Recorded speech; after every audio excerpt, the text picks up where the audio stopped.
What up, everyone? This is the Comic Outlaw.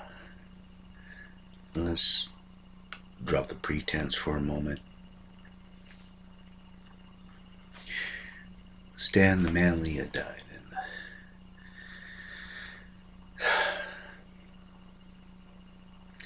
I know everyone's doing these fantastic tributes, all these fancy videos and everything.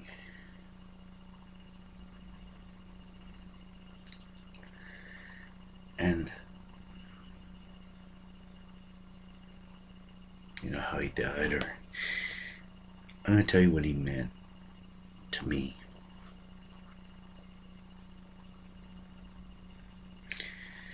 The man was a creator. He was my Walt Disney.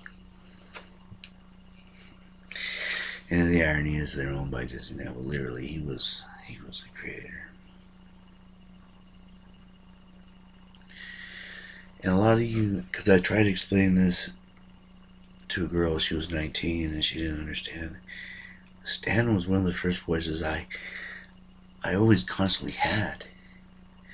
Aside from Jim Henson when I was a little kid, my parents' voices, my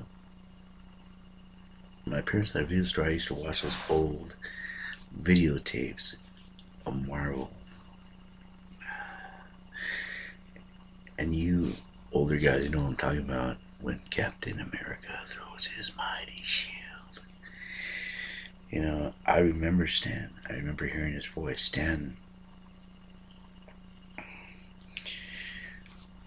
was the voice for Marvel. He was the voice for comics. You knew what it meant to be a true believer. And you felt that. You understood that.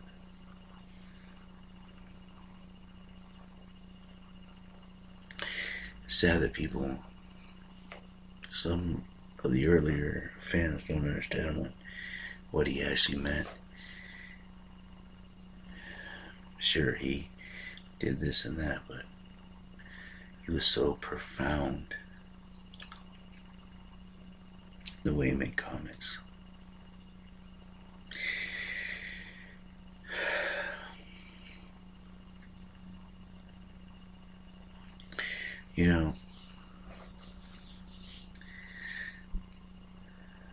I didn't have the best life growing up. It makes you an outlaw and a villain. How good can you really be, But as a kid,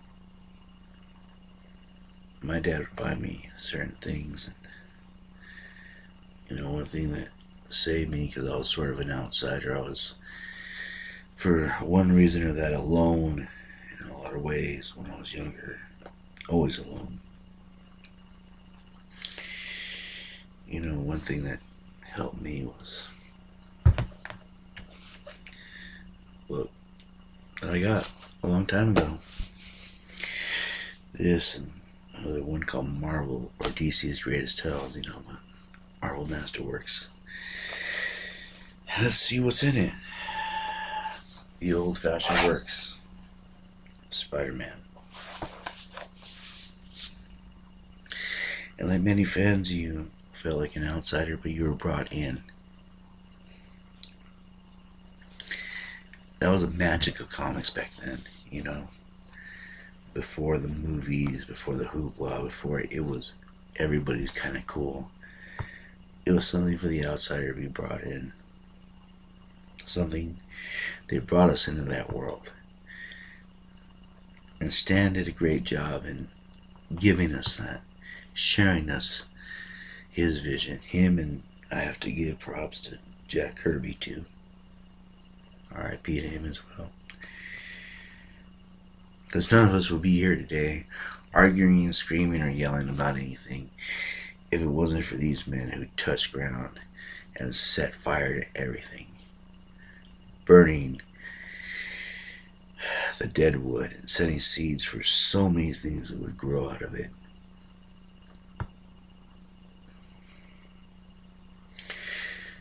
I waited this long. I didn't want to do a Patreon. I didn't want to cash in or anything. I just want to express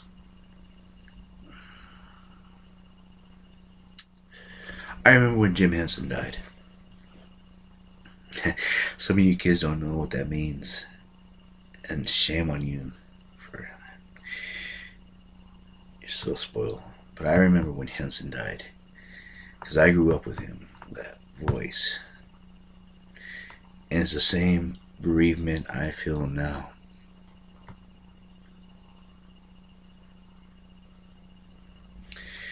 It's the same feeling, the same kind of loss.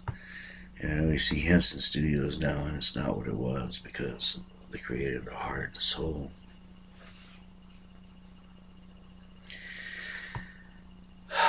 If you don't know who Jim Henson is, look at the fuck up.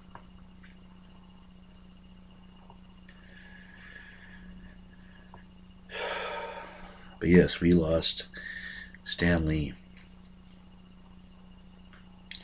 And as I said in my Twitter post, I hope he finds a world where he receives as much joy as the joy that he brought to so many people, to me, to others.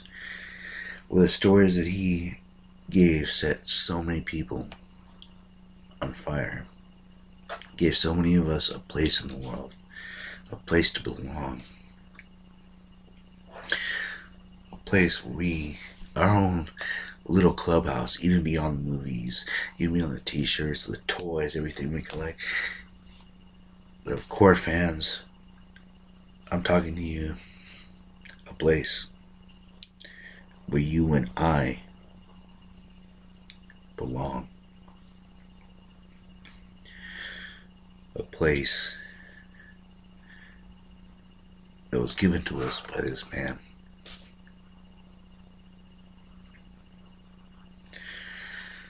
Whew. So, I had to say, R.I.P. to Stan Lee. Thank you for the memories. Thank you for the characters.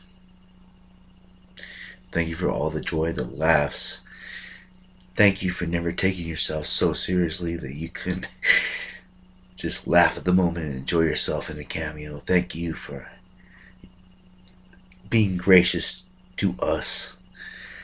Thank you for embracing the universe that you created. So many other authors or creators have been so hateful and spiteful for the things they created, but you've always embraced us. Because at the core, you were the same as us. Just a fan.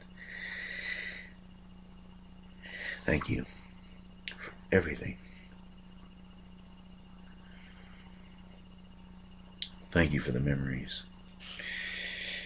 Stories. R.I.P. Stan Lee. This is a comic outlaw. I'll catch you on the flip side.